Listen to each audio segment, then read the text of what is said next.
नमस्कार दोस्तों। देखिए, डायबिटिक पेशेंट के लिए सबसे ज़्यादा इम्पॉर्टेंट होता है डाइट प्लान के बारे में जानना, क्योंकि जो दवाइयाँ होती हैं वो कहीं ना कहीं डॉक्टर से कंसल्ट करके पेशेंट ले लेता है। लेकिन अगर एक अच्छा डाइट प्लान फॉलो नहीं करता है तो कहीं ना कहीं पेशेंट के जो नॉर्मल डेली लाइफस्टाइल की वजह से उसका ब्लड शुगर लेवल है वो मॉनिटर नहीं हो पाता, वो प्रॉपरली कंट्रोल नहीं रह पाता। तो यही कारण है कि डाइट प्लान की डायबिटिक्स पेशेंट में बहुत ज़्यादा इंपॉर्टेंट होती है। आज इस वीडियो में मैं आपसे बहुत ही आसान भाषा में क्लियर कट तरह से उन चीज़ों के बारे में बात करूंगा जो आपको अवॉइड करनी चाहिए, जो आपको अपनी डाइट में इंक्लूड करनी चाहिए, दिन में कितनी बार खाना खाना चाहिए, किस तरह से खाना खाना चाहिए, क्या आपको प्रोसेस एक डेली रूटीन में फॉलो करना चाहिए जो कि लॉन्ग टाइम तक या लंबे समय तक आप उसे फॉलो कर पाएँ और अपने डायबिटिक लेवल्स को दवाइयों के साथ में कंट्रोल कर पाएँ। तो इसलिए रिक्वेस्ट रहेगी कि वीडियो को पूरा देखिएगा और ध्यान से मेरी बात को समझने की कोशिश करिएगा। अगर कोई भी सवाल आपके मन में आए तो कमेंट सेक्शन में मुझे ज़रूर बताइएगा और वीडियो पसंद आए तो एक थम्स अप मेरे को ज़रूर दीजिएगा।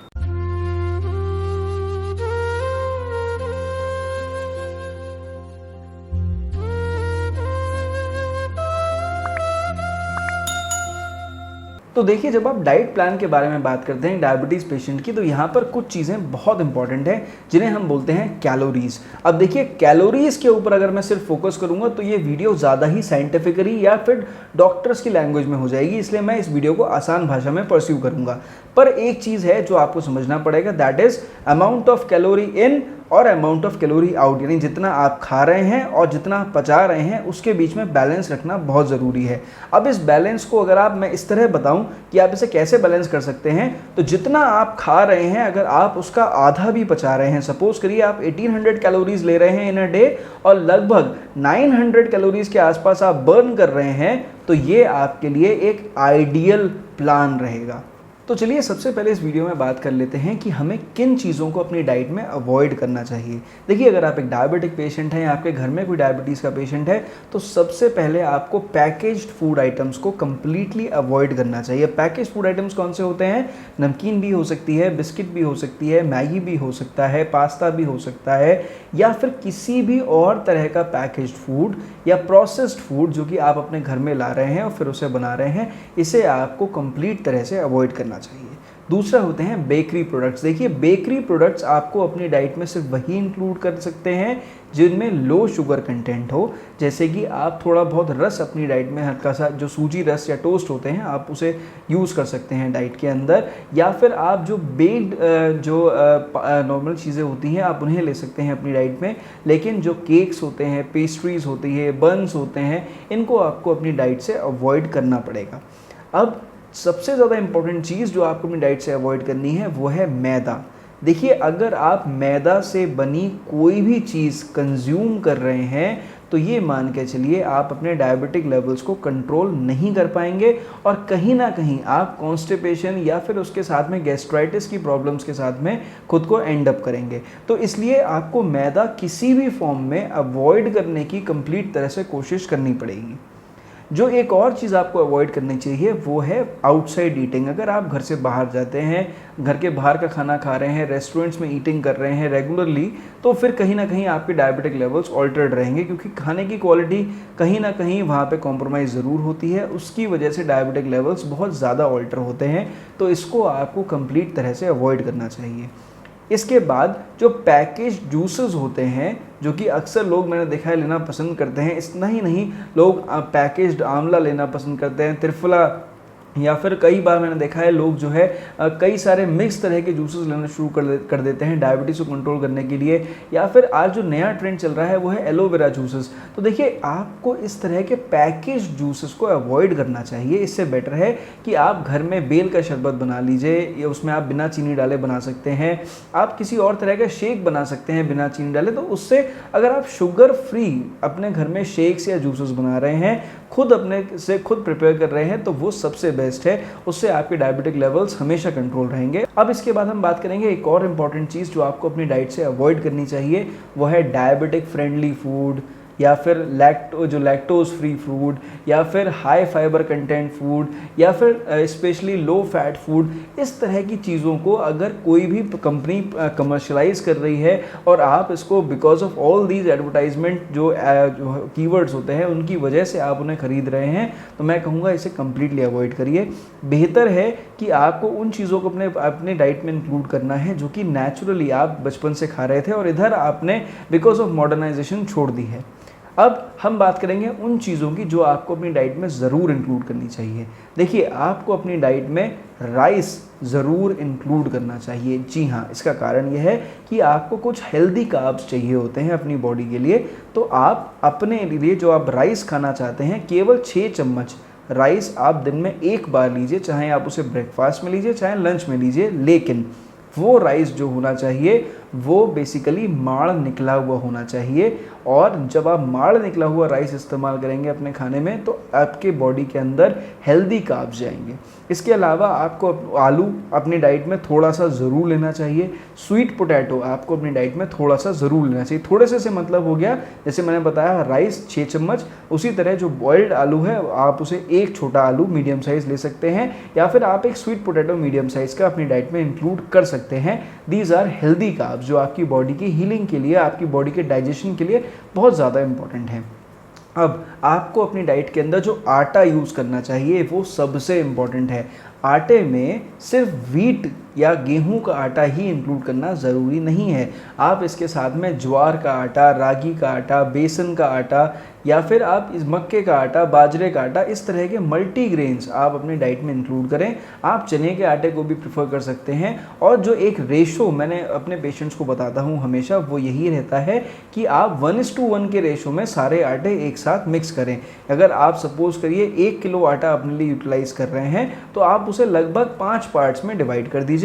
उसमें आप थोड़ा सा गेहूं का आटा डालिए, थोड़ा चने का आटा डालिए, रागी का आटा डालिए, हल्का सा बाजरा डालिए, थोड़ी सी आप उसके अंदर मक्का डालिए। इस तरह से आपके ये 5 ग्रेन्स का आटा आपका प्रिपेयर हो गया और आप इसको प्रॉपरली अपने डाइट में इंक्लूड कीजिए। अब इसके अलावा आपको अपनी डाइट के अंदर कुछ चीज़ों को इंक्लूड करना बहुत इंपॉर्टेंट है, जिसे हम जो कि होना चाहिए आपके नट्स। नट्स का मतलब हो गया आप बादाम यूज़ कर सकते हैं, वॉलनट यूज़ कर सकते हैं, कैशू यूज़ कर सकते हैं, काजू, बादाम, अखरोट, किशमिश, इस तरह के जो नट्स होते हैं, ड्राई फ्रूट्स होते हैं, वो आपको अपनी डाइट में ज़रूर इंक्लूड करने चाहिए। आप अगर फ्रूट्स लेना चाहते हैं तो एक बहुत ही कॉमन मिसकंसेप्शन है कि फ्रूट्स ज़्यादा लेने से हमारे डायबिटिक लेवल्स बढ़ जाएंगे। इसलिए समझिए, जो फ्रूट्स आपको अवॉइड करने हैं उसमें आम, अंगूर, चीकू, पाइनएप्पल, इस तरह के फ्रूट्स हैं जो कि जिनमें मिठास ज़्यादा होती है। इसे आपको कम्प्लीटली अवॉइड करना चाहिए। आप अपनी फ्रूट्स के अंदर कीवी इंक्लूड कर सकते हैं, it's a very good fruit. आप मौसमी यूज़ कर सकते हैं, आप पपीता यूज़ कर सकते हैं, खरबूजा यूज़ कर सकते हैं, तरबूज कर सकते हैं, थोड़ा सा आलू बुखारा यूज़ कर सकते हैं, जामुन कर सकते हैं। तो इतने सारे फ्रूट्स की आपके पास अवेलेबिलिटी है कि आप अगर प्रॉपरली फ्रूट्स ले रहे हैं अपनी डाइट के अंदर तो वैसे भी आपकी बॉडी ज़्यादा हेल्दी रहेगी, क्योंकि आपकी बॉडी को हीलिंग के लिए विटामिन्स और मिनरल्स की ज़रूरत होती है। अब इसके बाद जूसेस बहुत इंपॉर्टेंट हैं आपके लिए, इसलिए मैंने जैसे पहले भी बताया था, आप बेल का शरबत घर में बनाइए, आप फ्रेश फ्रूट जूसेस जो है घर में निकालिए, पैकेज फ्रूट जूसेस को कंप्लीट तरह से अवॉइड करिए। अब हम यहाँ पर आपके डाइट प्लान को बेसिकली डिवाइड करेंगे 6 मील्स के अंदर, 6 डिफरेंट मील्स, यानी एक दिन में आपको कम से कम 6 बार भोजन ज़रूर करना है। ज़रूरी नहीं कि आप हर भोजन को भरपेट करें। तो सबसे पहले क्या ज़रूरी है, जब आप सुबह सोकर उठते हैं तो एक कप चाय बहुत इंपॉर्टेंट है। चाहे वो आप मिल्क टी लीजिए, चाहे आप ग्रीन टी लीजिए, चाहे आप जो गायत्री परिवार का प्रज्ञा पेय आता है आप वो भी ले सकते हैं, या फिर आप पतंजलि की जो हर्बल चाय आती है वो भी ले सकते हैं। तो कुल मिलाकर आपको सुबह 1 कप टी की रिक्वायरमेंट है, क्योंकि आप उसे शुगर फ्री लीजिए, बिकॉज आपको एंटीऑक्सीडेंट्स की ज़रूरत है, इसलिए आप वो टी ज़रूर लीजिए सुबह। उसके साथ में रोस्टेड चना आप उस चाय के संग में ज़रूर लीजिए। अगर आपके दांतों में कोई भी परेशानी है, आप रोस्टेड चने नहीं ले पा रहे हैं, तो आप एक सूजी टोस्ट, सिर्फ सिंगल सूजी टोस्ट अपने चाय के साथ में ले सकते हैं, या मैरीगोल्ड के 2 बिस्किट भी ले सकते हैं। ये हो गई सुबह की अर्ली मॉर्निंग टी, जो कि आप टहल के आएंगे, एक्सरसाइज करेंगे और उसके बाद आप ले सकते हैं। अगर आप एक अच्छे एक्सरसाइजर हैं, आप अच्छी रनिंग करके आते हैं, 3 से 4 किलोमीटर पैदल चलकर आते हैं, तो आप सुबह टी अवॉइड करके आप यहाँ पर जूसेस प्रेफर करिए। आप 1 ग्लास जूस ले सकते हैं या 2 ग्लास भी जूस ले सकते हैं। इसके अलावा आप अगर चाहें तो फिर उस समय जूसेस के साथ में थोड़े बहुत नट्स भी इंक्लूड कर सकते हैं। ये बात हो गई हमारी सुबह की प्री ब्रेकफास्ट मील के बारे में। अब हम बात करेंगे कि ब्रेकफास्ट में हमें क्या खाना चाहिए। देखिए, ब्रेकफास्ट डायबिटिक पेशेंट का heaviest meal of the day होना चाहिए। आप दिन भर में सबसे ज़्यादा जब आप खुराक लेना चाहते हैं, क्वांटिटी ऑफ फूड वो आप अपने ब्रेकफास्ट में लीजिए। उसमें आप 1 कटोरी दही ज़रूर लीजिए या आप 1 ग्लास मट्ठा ले सकते हैं। मैं पर्सनली मट्ठा प्रेफर करता हूँ बिकॉज उसकी वजह से थोड़ा गैस्ट्राइटिस या जो हमारे गट हमारा हेल्दी रहता है। तो आप 1 ग्लास बटर मिल्क ले सकते हैं। उसके साथ में प्रॉपर 2 चपाती, 1 कटोरी अच्छी सी सब्जी, 1 कटोरी दाल, ये सब चीज़ें आप अपने सुबह के ब्रेकफास्ट में ज़रूर इंक्लूड कीजिए। और जो आपका रोटी की जो डाइट है वो आप हमेशा अपने सुबह ब्रेकफास्ट में लीजिए। आप चाहें तो थोड़ा बहुत 1 या 2 पराठे भी ले सकते हैं, लेकिन जो ऑयल है उसकी आपको रिक्वायरमेंट जो है आपकी बॉडी के अंदर वो 2 से 3 टेबलस्पून मैक्सिमम होनी चाहिए। कोशिश करिए आप इसे 3 टेबलस्पून से ज़्यादा ना लेकर जाएं। तो इसलिए आप थोड़ा बहुत आप ले सकते हैं, उसमें कोई समस्या नहीं है। तो सुबह की जो heaviest meal of the day है आप उसमें प्रॉपर 1 कटोरी दाल, 1 कटोरी सब्जी, 1 कटोरी दही या 1 ग्लास मट्ठा, थोड़ी सी रोटी, अगर आप चाहें सुबह आप खा सकते हैं थोड़ा सा राइस, ये सब चीज़ें अपनी डाइट में ज़रूर इंक्लूड करें। तो ये हो गया आपका ब्रेकफास्ट। अब इसके बाद हम बात करेंगे प्री लंच मील के बारे में। देखिए प्री लंच मील एक बहुत ही इंपॉर्टेंट मील हो जाता है, क्योंकि है क्या, जब आपने अच्छा ब्रेकफास्ट ले लिया तो आपकी यहाँ पर कुछ भी खाने की इच्छा नहीं करती है। तो कोशिश करिए उसमें कुछ नहीं तो आप केवल 1 ग्लास बेल का शरबत ले सकते हैं या आप 1 ग्लास जूस ले सकते हैं। इसमें आप लिक्विड्स को ज़्यादा प्रेफर करिए तो आपके लिए ज़्यादा बेटर रहेगा। अब यहाँ पर आपको जो लंच है वो लंच को लेने से पहले कोशिश करिए लंच में सैलेड्स प्रेफर करें या सिर्फ सब्जी खाएं। आप कोशिश इस तरह कर सकते हैं कि आप केवल लौकी की सब्जी खा लीजिए या कोई और सब्जी आपको जो पसंद है वो सब्जी आप मैक्सिमम क्वांटिटी में लंच में ले लीजिए। रोटी चावल मत लीजिए। अगर आपने सुबह रोटी ले ली है या पराठा ले लिया है, थोड़ा सा चावल खाना चाहते हैं तो आप 6 टेबलस्पून ऑफ चावल मार निकला हुआ सब्जी के साथ खा सकते हैं, उसमें कोई समस्या नहीं है। अब हम बात करेंगे यहाँ पर इवनिंग स्नैक की, जो कि आपको 5:30-6 बजे करीब ज़रूर लेना है। अब आप इस इवनिंग स्नैक के अंदर नट्स ले सकते हैं या फिर आप थोड़ा सा चीला ले सकते हैं, सूजी का चीला ले सकते हैं, बेसन का चीला ले सकते हैं, इडली ले सकते हैं, उपमा ले सकते हैं। कुछ ना कुछ इस तरह की ईटेबल्स आप अपने जो इवनिंग स्नैक है उसमें ले सकते हैं। क्वांटिटी इसकी थोड़ी सी कम रखिएगा।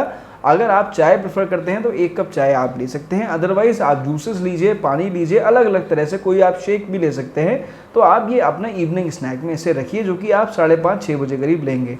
अब जो आपका डिनर हो गया, अब यहाँ पे अब जब पूरा दिन आपने इतने सारे मील्स ले लिए तो डिनर जो हो जाएगा that will be the lightest meal of the day. तो यहाँ पर डिनर में आपको सबसे कम खाना है, क्योंकि ऑलरेडी जब इतना कुछ ले रहे हैं तो आपका पेट ऑलरेडी भरा हुआ रहेगा, गैस्ट्राइटिस भी नहीं हो रही होगी, आप कंफर्टेबल महसूस कर रहे होंगे। तो डिनर आप लगभग 8 साढ़े 8 बजे तक भी अगर करते हैं तो उसमें आप सिर्फ 1 चीला खा सकते हैं, थोड़ा सा उपमा खा सकते हैं।